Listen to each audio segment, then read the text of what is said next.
And sit down.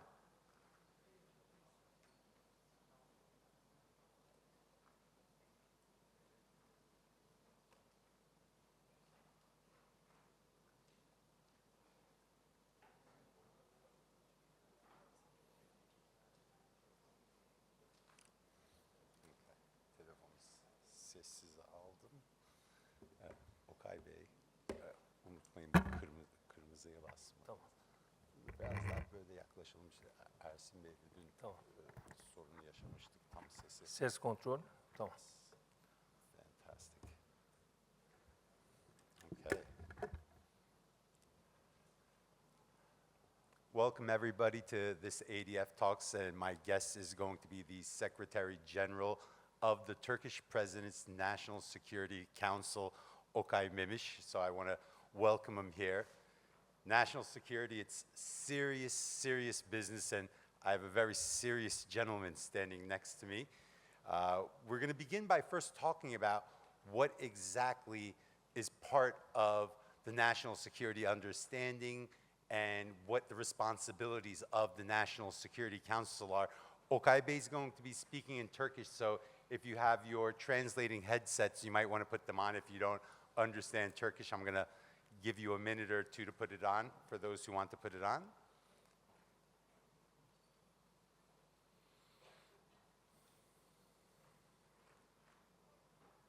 Sadece herkese bir. Çoğunluk, evet, çoğunluk Türk izleyici galiba. Türk de var, yabancı da var.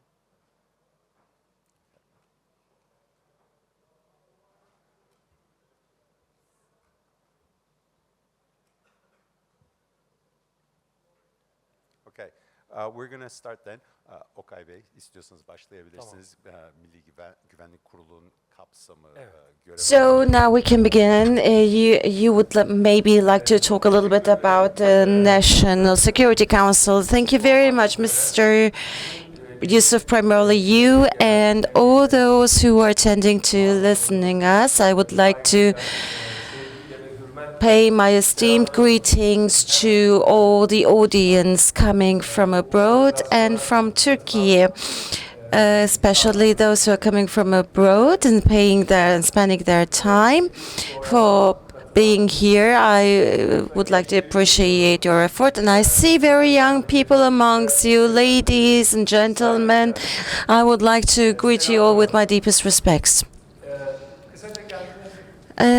Let me just introduce myself shortly. Actually, I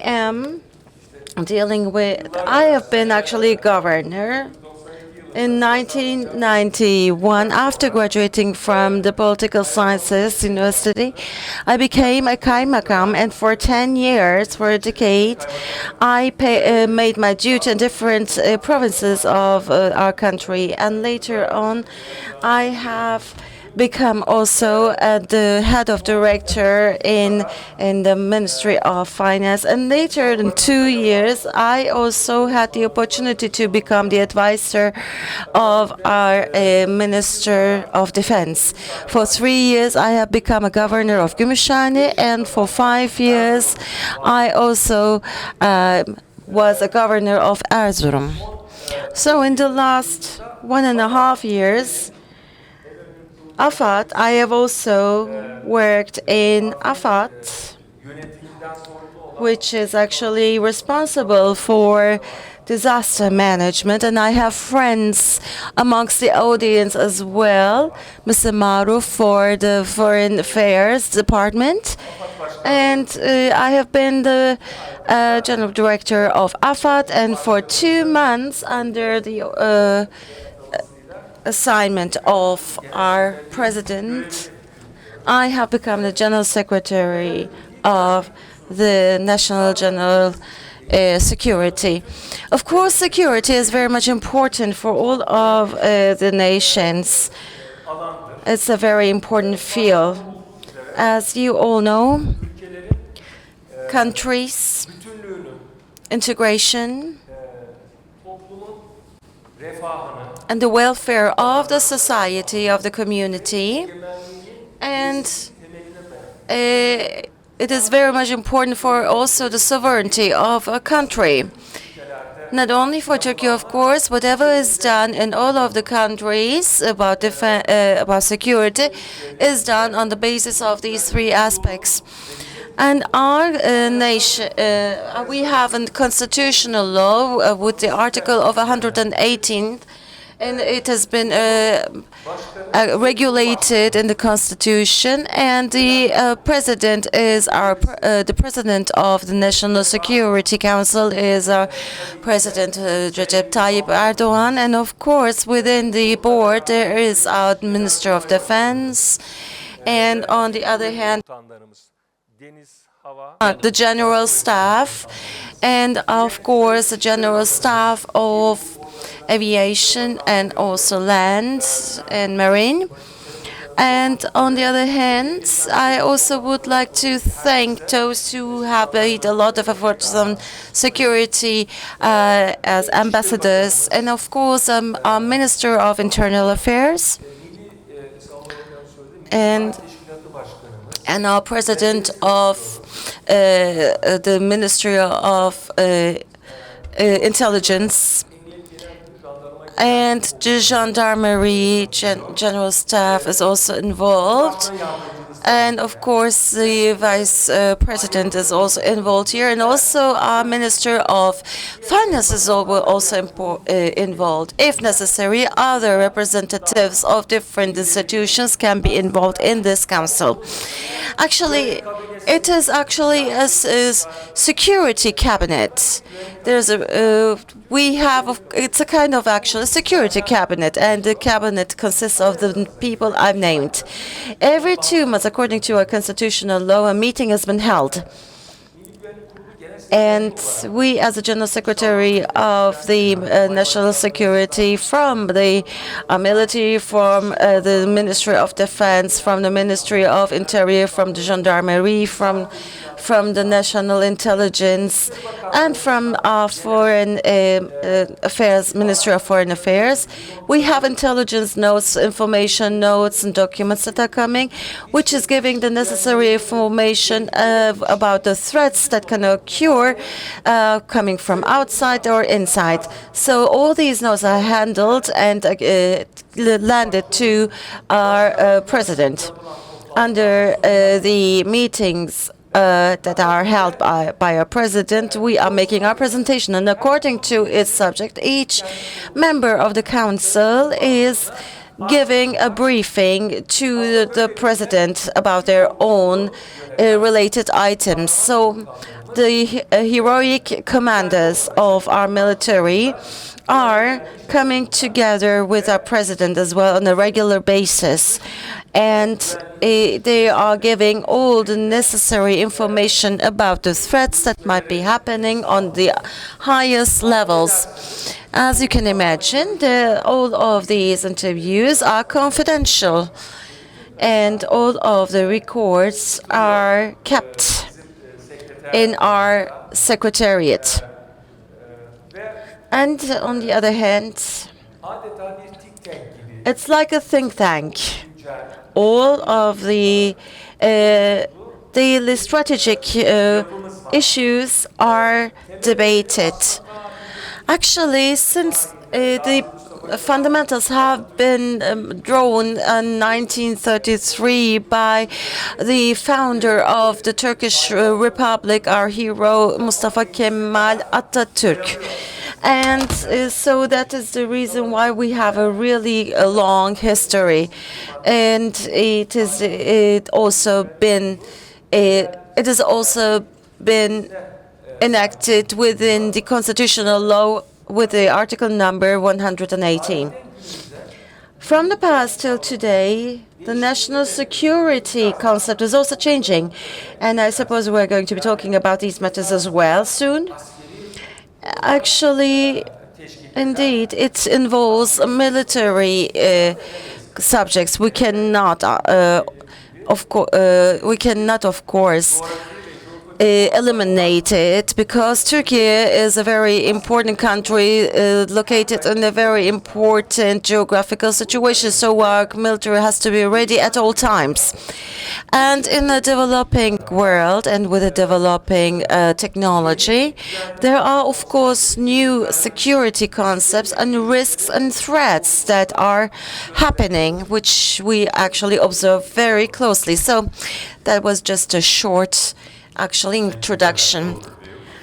I want to move on now. National security threat perception constantly changing. For example, 50 years ago, there was nothing called cybersecurity because that wasn't an issue. Today, it's one of the major issues on Mr. Secretary General Memiş's plate that he deals with. So something that the security understanding is constantly changing. There's geopolitical shifts that is creating new security challenges for him. So I want him to talk about the next generation security understanding as it's changing, how he views threats, how he recognizes and identifies them. Kısaca değişen güvenlik Tabii ki. anlayışı hakkında bir soru soruyorum. Evet. Right. And just here, this is just a point that we need to be talking about right now. For the time being in the world, the threats in the world are not only military conventional threats. They have evolved to different aspects. And one of the most important one is cyber threats. As the threats are changing and the technology is developing, and as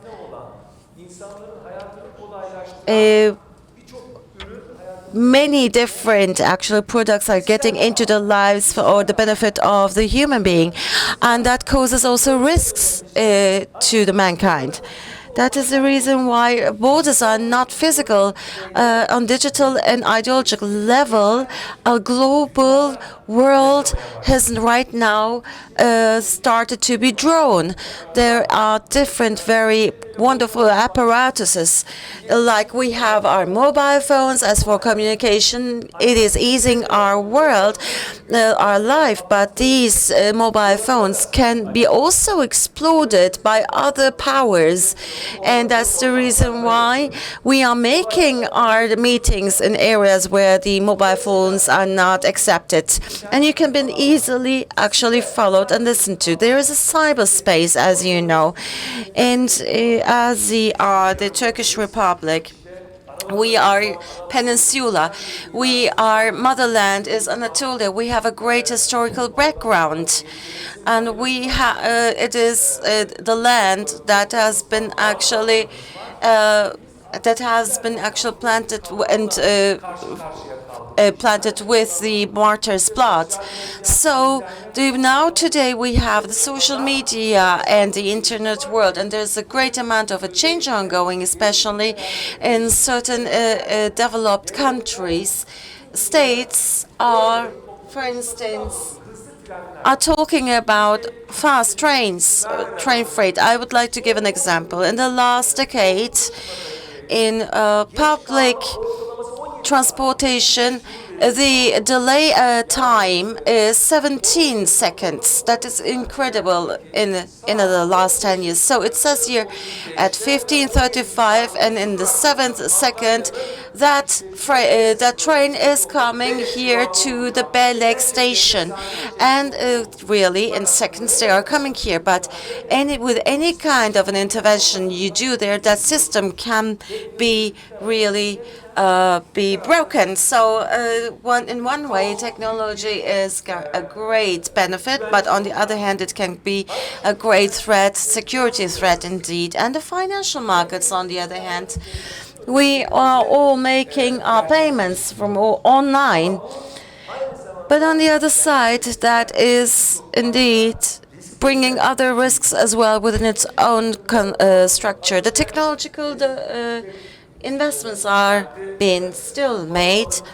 And I was talking about my own expertise in the past, in Anatolia, in the rural areas. The people living in the villages wanted their roads to be done in a better way. But of course, for a settlement, the first important thing is healthy, potable water, and on the other hand, infrastructure like electricity, etc.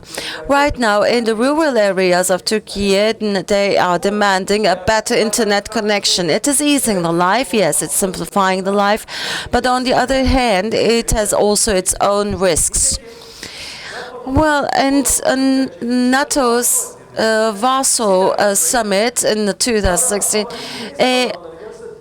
the cybersecurity is regarded as also a fourth movement area after aerospace and maritime, etc. That now wars are not made on lands, but in mines, and it has been done over the concept of reality. So we can actually really very much expose to these situations. Technologically wise, AI can be used very easily nowadays, and everything can be actually changed with it. I'm sure many of the audience here, the participants here, know these matters within the country and within the world.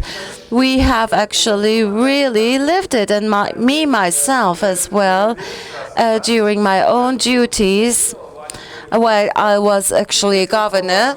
Such misinformations, these types of cyber attacks have happened to me as well. Thank you for that answer.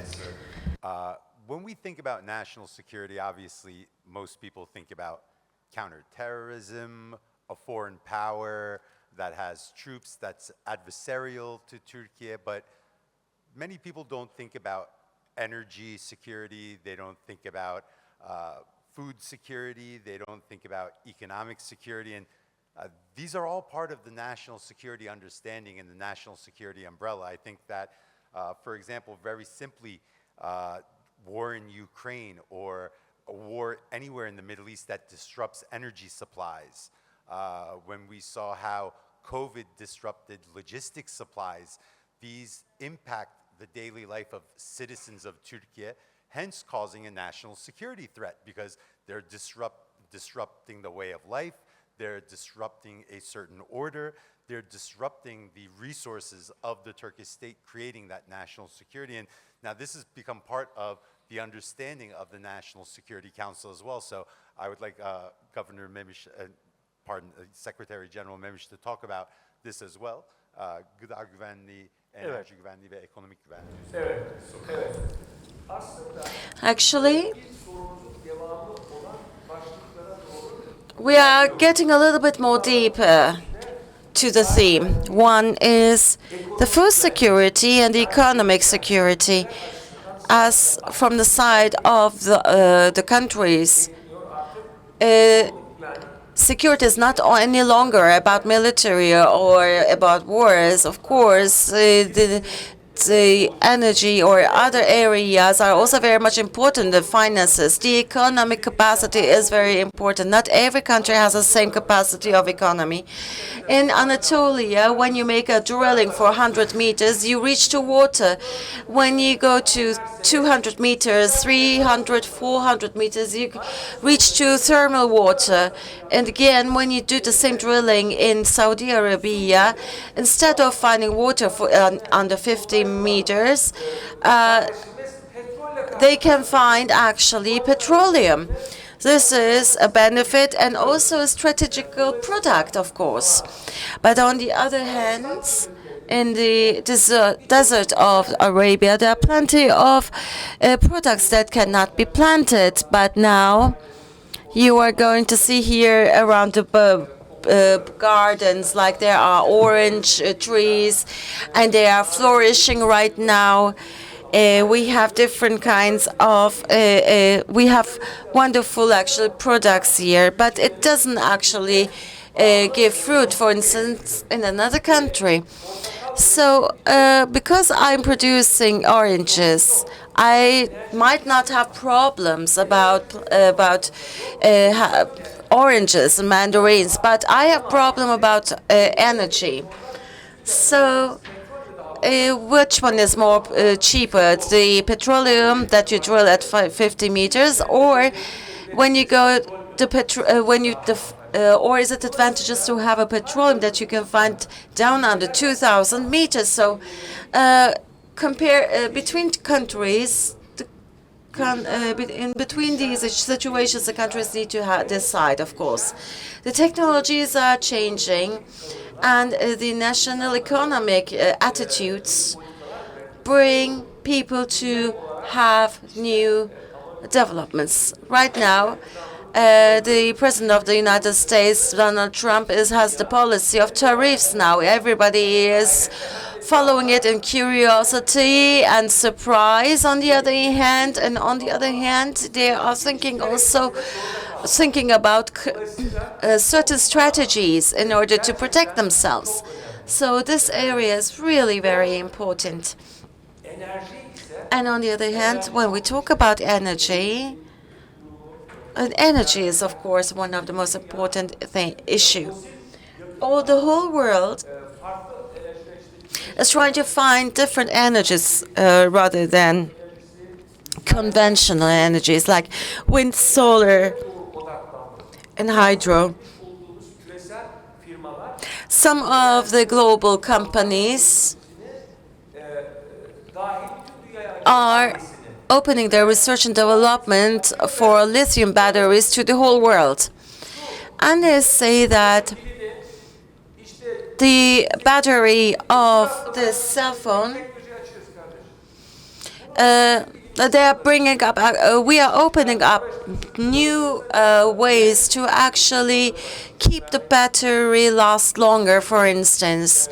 And people start doing their own research and development. So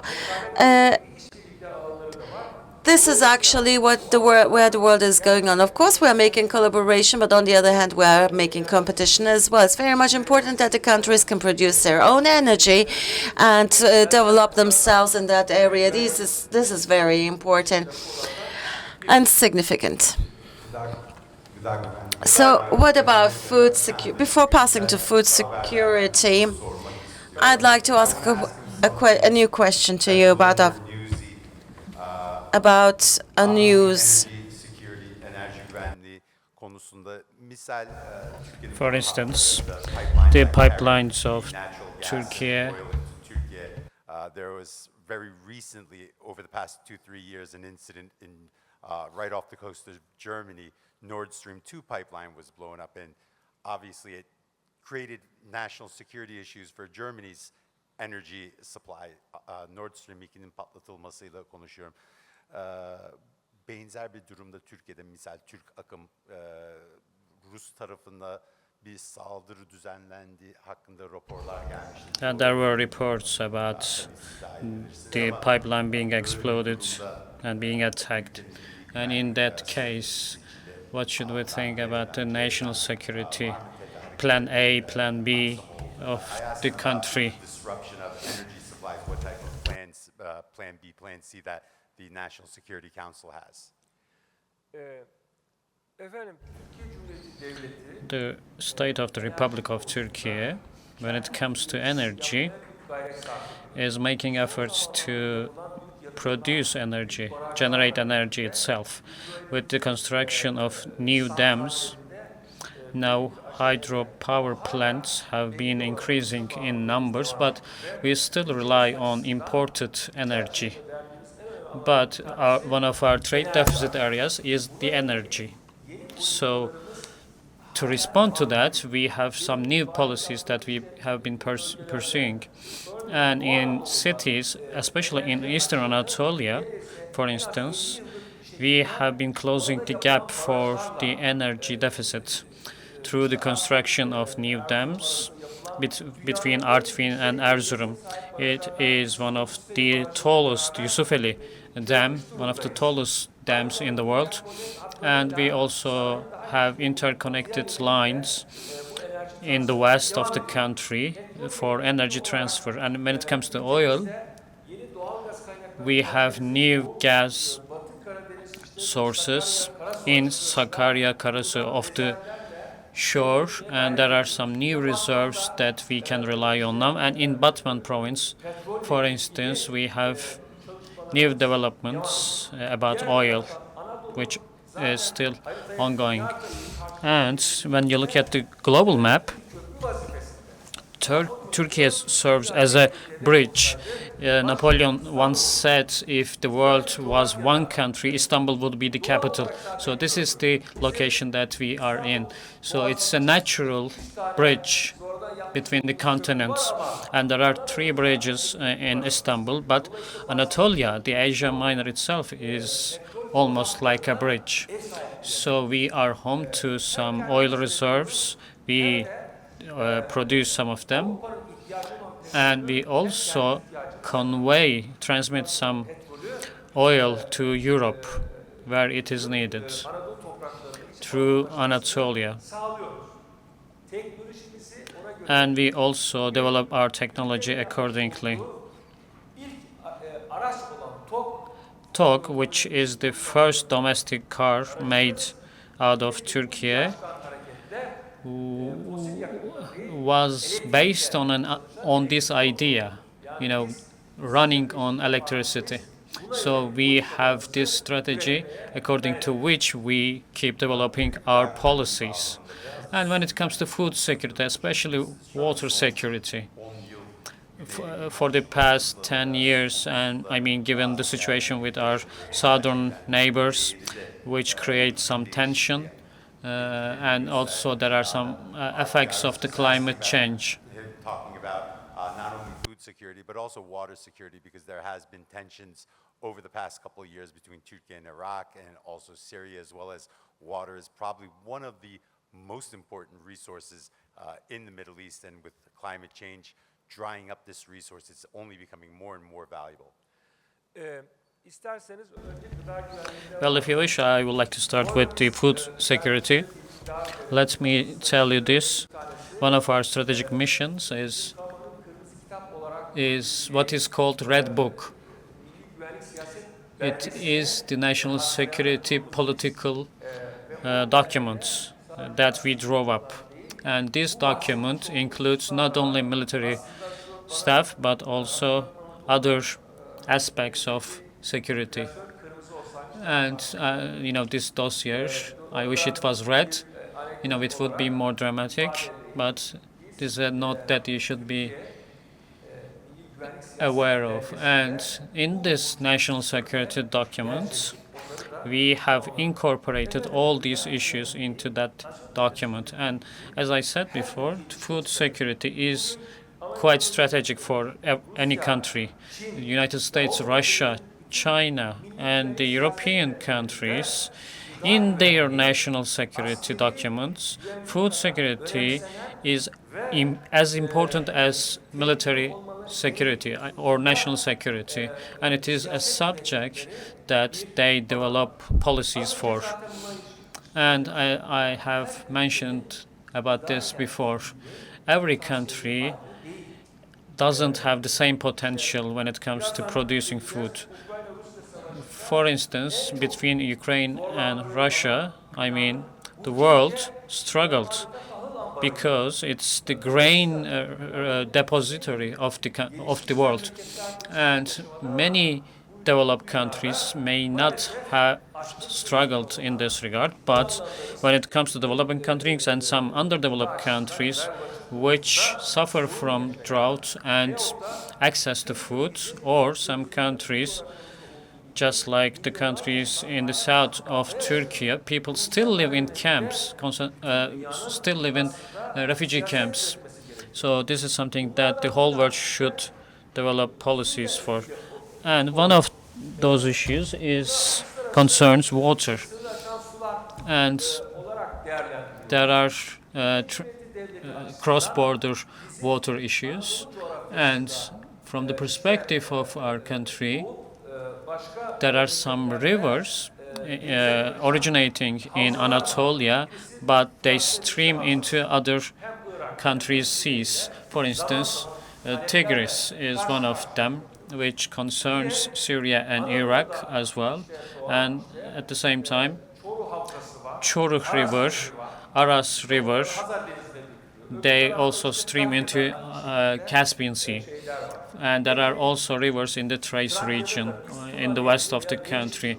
And Tuna, the Danube, I mean, they originate in Europe, and they also meet their point of arrival in Turkey, at a location in Turkey. So we try to make sure that the rights of every country are safeguarded, and we also try to look out for our national interests and our needs. With the construction of Atatürk Dam, compared to the past, now we can release water in a more controlled manner because we have a basin management process there, because we do not discriminate between the Tigris and the Euphrates rivers. When it comes to hydrology, for instance, or water management, there are some developed countries such as the Netherlands, because Netherlands is under the sea level.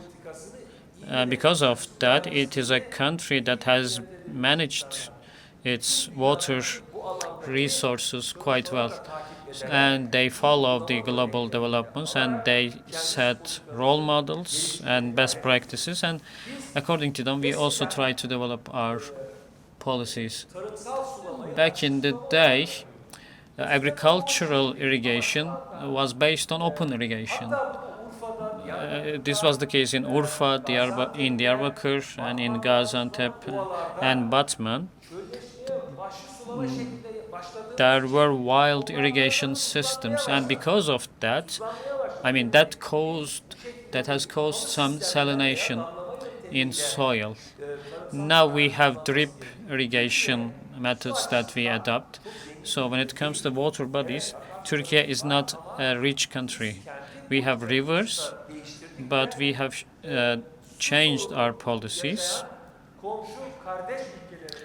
so that the neighboring countries in Iraq and Syria, we tell our counterparts, just as we have changed our policies, you should also focus on not wild irrigation or other types of inefficient irrigation systems. So they need to also change their system according to the latest technologies, and we have offered help for them, because a problem that emanates from water in those countries also has an effect on our country. Now we are home to 4 million people from those countries, so we keep that in mind. And any problem in Syria or Iraq will have the same effect on Turkey because of migration, and we know that. I want to talk a little about natural disasters, doğal afetler hakkında da biraz konuşmak istiyorum. 6 Şubat depremleri. Evet. Ne kadar The earthquake on February 6, how prepared can we be? How prepared can you really be for a disaster as big as the one Turkey suffered on February 6 a year and a half ago? The twin earthquakes, both 7 in magnitude, that left tens of thousands of people dead. What is the National Security Council's plan in the event of another earthquake like that, in the event of a major natural disaster that is impacting the power grid, impacting the logistics of the country, where multiple organizations need to be coordinated and carried out? Ülkenin elektrik altyapısını, lojistik altyapısını hedefleyen bir doğal afet ve de birçok kurumun koordine edilip birçok insana büyük bir bölge üzerinden yardım taşınması gerektiğinde plan nedir? Çok teşekkür ederim. Thank you very much. Efendim, On February 6, 2023, with the epicenter being Kahramanmaraş, we had two earthquakes, 7.6 and 7.2 in magnitude. And I was a governor in Erzurum, but I was immediately assigned to Hatay after the earthquake, and 53,700 people lost their life, unfortunately. And in seconds, damage which can only be seen in a conventional war was seen in the earthquake zone. And these two earthquakes had 2,000 times more energy than the atomic bombs dropped on Japan.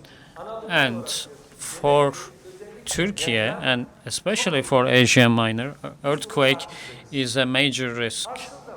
And we know that, and we have made efforts as well. In 2016, in a drill, we actually activated a scenario with an earthquake of 7.6 in magnitude. But something happened for the first time in history, a double earthquake. Earthquake of 7.6 in magnitude, followed by another earthquake of 7.2 in magnitude, and it affected 11 provinces and thousands of local districts, ranging from Hatay to Şanlıurfa, and it affected an area as large as the size of the Netherlands. And we have some foreign guests here. We would like to thank them, the European Union countries and other countries from around the world extended help to us, and we will never forget about their sacrifices and their efforts. So I would like to thank all the countries, including the European countries and the Islamic countries, for their help, and Turkish people are appreciative. So that is why we made an immediate contact with the authorities in Spain upon a flood disaster, and we try to meet their needs, and we also try to deliver aid to Gaza. We rank #1 in that regard. We also have presence in Afghanistan and in Libya, and we were there for the earthquake in Afghanistan. We also responded to the flood in Mexico. We do not have presence only in Islamic countries, but also in any other country where humanitarian aid is needed. And that is what we are trying to do. And as I have said before, we have what we call the Red Book, the national security document. Disaster management is one of the key areas. So what are we doing about this? The state of the Republic of Turkey, when it comes to disaster response, it's a very successful state. We have the largest post-disaster rehabilitation program, and it has been 2 years since the earthquake, and we have delivered 200,000 residences, permanent residences, to the earthquake survivors, and this is the largest of its kind in the world. I don't want to keep going, but because there is a huge interest in that subject, we delivered 1 million tents to the earthquake zone. Still 600,000 people still live in tents, and we have done that in months, along with the assistance of the police, gendarmerie forces, and the civil society organizations, and international organizations, our sister organizations. So we have experience and we have know-how, and we need to use that know-how for the rest of the world, and we are ready to respond to any incident or natural disaster in Europe or in other parts of the world. We have a team of 6,000 people ready to respond, and because they stood by us in our difficult times, and we have taken a note of it. And I hope that no such natural disaster will happen, but we will be ready to help. Over the past decade, now we can tell from science and technology that the Earth's temperature has been the highest since the formation of the planets. I mean, this tells us that in any part of the world, natural disasters, wildfires, or floods, or earthquakes could happen. So this is not just a national issue, but also an international issue. Your own capacity as a country may not suffice. The same goes for Italy, Spain, or Germany. When it comes to disaster response, they employ thousands of people. We have a team of 6,000 professionals, in addition to Turkish armed forces. We also provide training courses, so when we face a major natural disaster, we can rely not only on our own capacity, but also the capacity of other countries. Now let's talk about some hot agenda items, Syria or Ukraine. We can start with Ukraine because the Sergei Lavrov, the Minister of Foreign Affairs, was here. They are here going around talks because Turkey plays a central role in diplomacy since the inception of the war. The highest level contact was made in Antalya here between the two countries. Sergei Lavrov met his counterpart, and it was exactly in this building, which was key. So when it comes to National Security Council, what has been the role of your organization for the past 3 years? What do you do about the peace, and how do you help diplomatically? And how about the United States stance since the election of Trump, because it has shifted in policy? So what is your take on this? I can safely say that our government is one of the few governments that have contacts with both Russia and Ukraine. And first of all, the territorial integrity of Ukraine must be protected according to our diplomatic policy. We definitely refuse the annexation of Ukraine. And we also advocate for diplomatic talks with Russia. We keep having diplomatic talks with Russia. And in 2022, at the start of the war, we had a deal for grain, which was a problem for the African countries. So that meeting helped us make a huge progress. And we are saddened by this war, because war is easy. Peace is more difficult. So you have to make more efforts to build peace. It is easy to fight a war, but peace calls for more efforts. That is why when it comes to Russia or Ukraine, we have our business persons who have investments in both countries. çatışma ortamı So this conflict between two countries and the loss of lives should be stopped immediately, as soon as possible. So our expectation is that this non-lasting ceasefire will be improved with the new perspective of Donald Trump, and it will be permanent. But this doesn't mean that we will leave Ukraine alone or we will ignore the territorial integrity of Ukraine.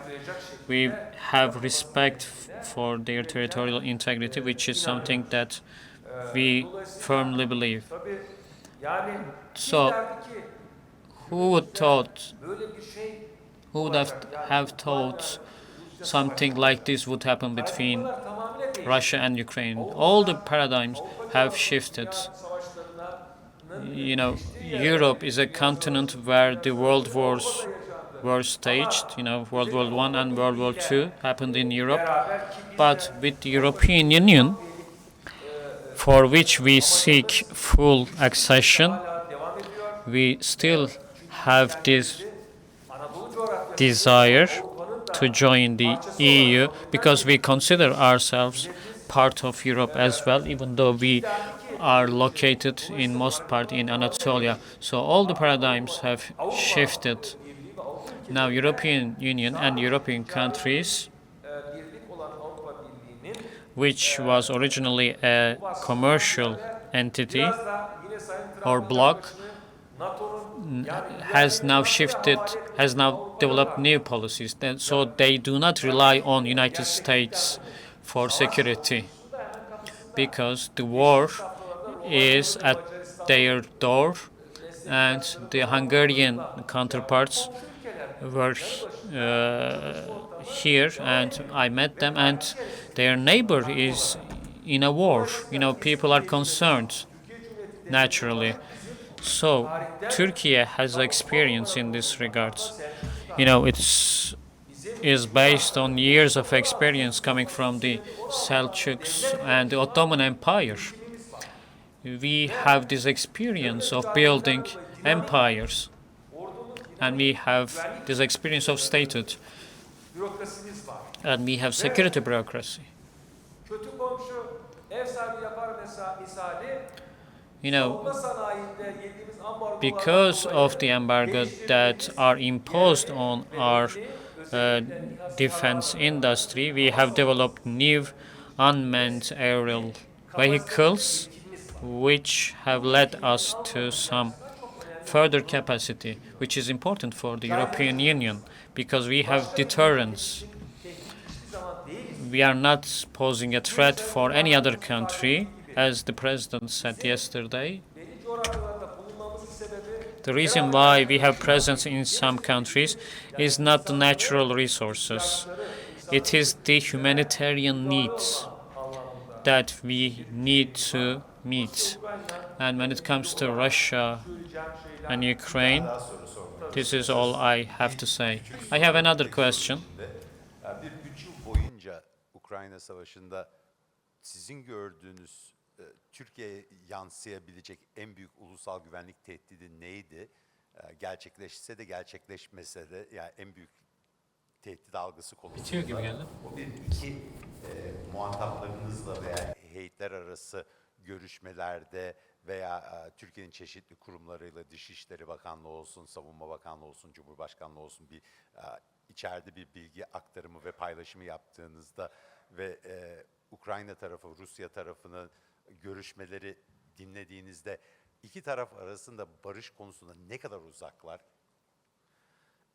When you think about all of these peace talks between Ukraine and Russia, I think that they are very close to peace.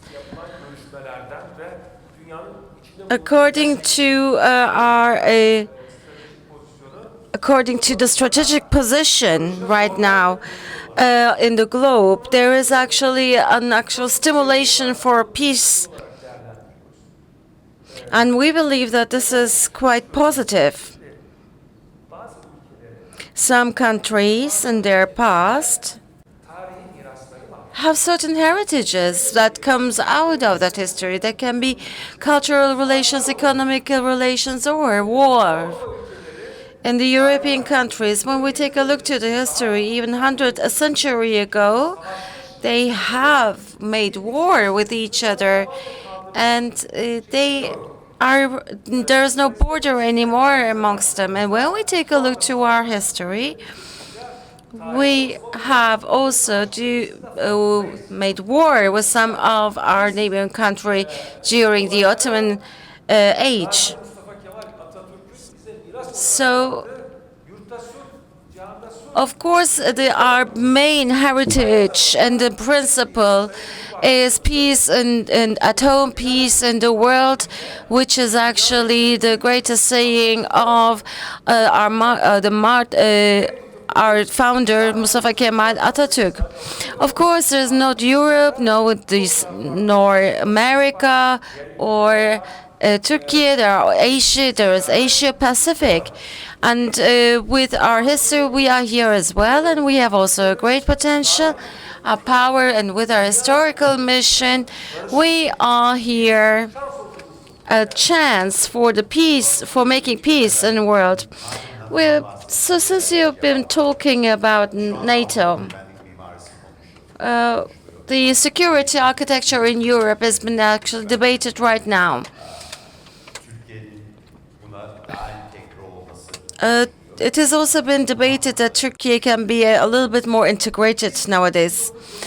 Since 1952, are a member of NATO. And we have this second largest and powerful military of the NATO. We are also very strong in the southern area of the globe here, and of course, hiring military people are telling this as well, and we have made also our duty with a very powerful manner, starting from international law and international agreements. Of course, there are certain things that we are undertaking, and we are making them as well. And the necessary drills have been made for this as during the Russian and Ukrainian war. And on the other hand, against the horrible attacks of Israel towards Gaza. Unfortunately, we see that the parties have not taken a very strong role. We have also realized that they are not very much strong in that matter in order to overcome this issue. So we have been talking about technology. There is nothing hidden any longer. Nothing can be hidden or secretive. So we are living in a world which is much more open and clear and more transparent. Of course, not only with the nations, but on an international level. Companies have also very strong budgets now, even stronger compared to the nation's budget, we can say. So there is a big change that is ongoing. A historical accumulation from the past, and with its strong experiences outcoming from the past, and with its strong military, and with its deterrent capacity, Europe cannot be secure without Turkey. And the European countries are aware of this. This is not something romantic, indeed. It's very important. It's very significant, if you can see. So this, what we do, and all of these things that are coming from the history, I think will be for the benefit of Europe and the whole world. And within this context, the Turkish weapon industry and the production capacity, have they been debated Do you make any kind of a planning with this matter? Because in Europe, for instance, the production has declined. There was a great amount of a demand in Ukraine for years. Of course, there have been a lot of wars, and there was a great demand. How coordinated are you with the defense industry? So the defense industry of defense is very, very important for us. And there are very important companies like Aselsan, Roketsan, TUSAŞ, and other private companies like Baykar. There are thousands of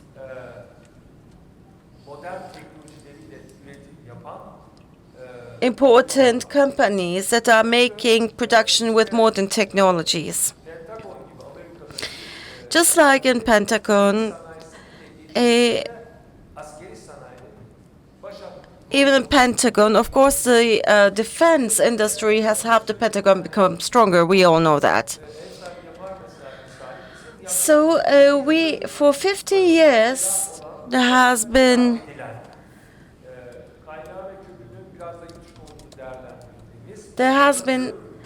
the trouble on our heads, the terror organization PKK, which has been which has maybe also organized by some foreign countries as well, and that's the reason why we had to produce our own defense weapons. And this has become very important for us to really defend the country. While we are dealing with terrorism, we have also simultaneously developed the defense industry, and our efforts are still ongoing. Our engineers, our young people are here. We have wonderful young people amongst us, ladies and young ladies, young gentlemen are working in this field. And when I take a look to the other countries, youngsters, people are asking whether they want to work in defense industry. They don't want too much. They want to work in the Silicon Valley or so.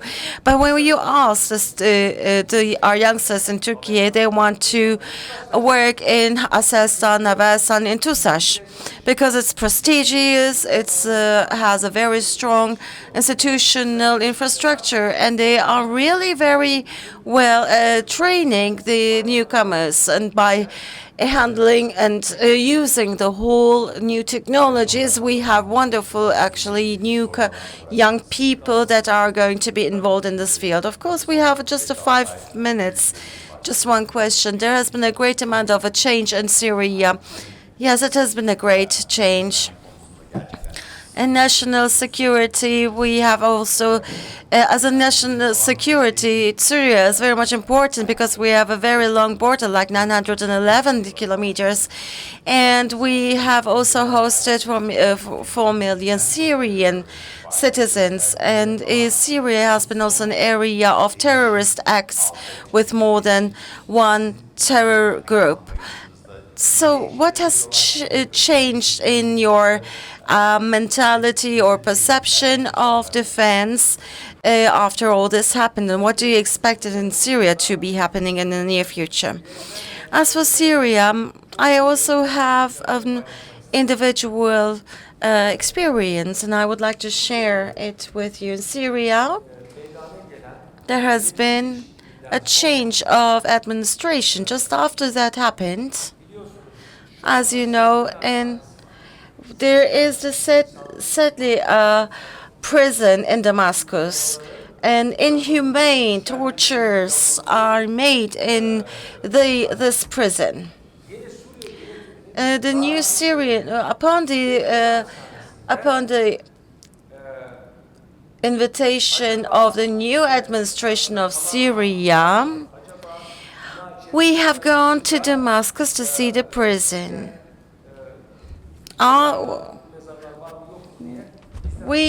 They asked us to they demanded from us to check out whether there are any mass graves or so, or if any other things are happening there. I went to Damascus just after the border gate of Cive Köprü. Mr. Marv was also with me. It took 6 hours to go there, 120 people with 48 vehicles with technical devices. We have made a study over there. At that period of time, we had also an invitation from the Ministry of Foreign Affairs, and we went to the ministry to talk with them.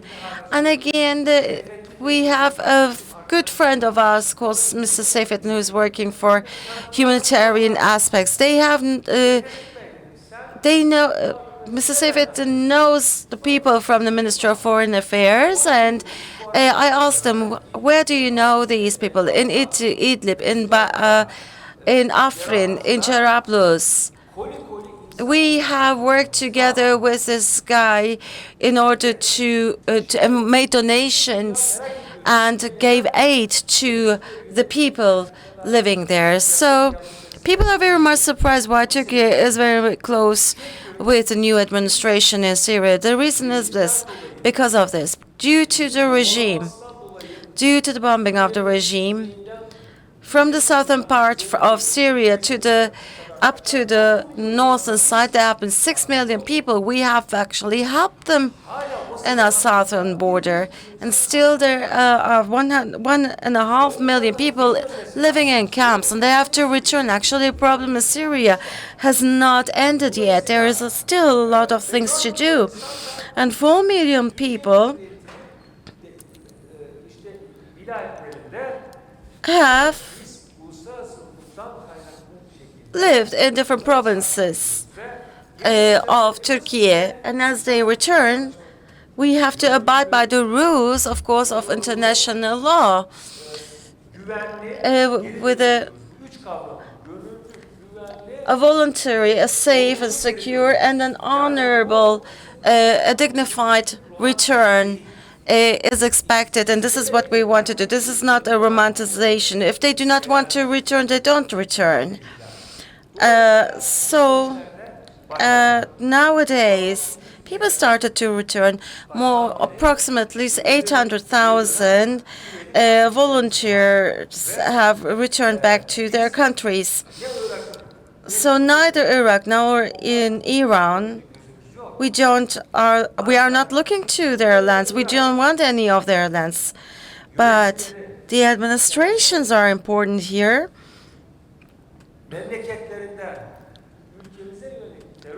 If they cannot actually prevent any terror act in their own countries within their borders, then due to international law, we have to defend ourselves, of course. And in the north and south of Syria, and now northeastern part of Syria, the YPG terror organization is actually here, and we want this to be prevented. We want to overcome and eliminate these threats. There are certain developments about that. We, in the geography of the Turkish borders, with all the ethnical parties of our citizens, within the rule of law of the constitution for equality, with the Sunnis and with the Shiites, we're living together. With the Alawites, we are living together. Of course, as for infrastructure, I have to say that today, due to my duty, I know that relatively the disadvantageous area in eastern and southeastern area, as for public institutions, the infrastructure problems are no longer occurring due to the investments that have been made for 20 years. Mr. Marv is from Şırnak, for instance, and in Van. In all of these provinces of eastern Anatolia, there are airports, there are universities, there are new roads and hospitals in each provinces where the Kurdish people are mostly living. tunnels, dams. So if a country is regarded as a discriminative, wouldn't do these investments at all. So we also know where we are lagging behind. For instance, the infrastructural problems in Antalya is not available in Diyarbakır, in Hakkari, or in Van. So this balance has been realized under the presidency of Mr. Tayyip Erdogan. I think there is another panel right now. A very short question, please. Very fast.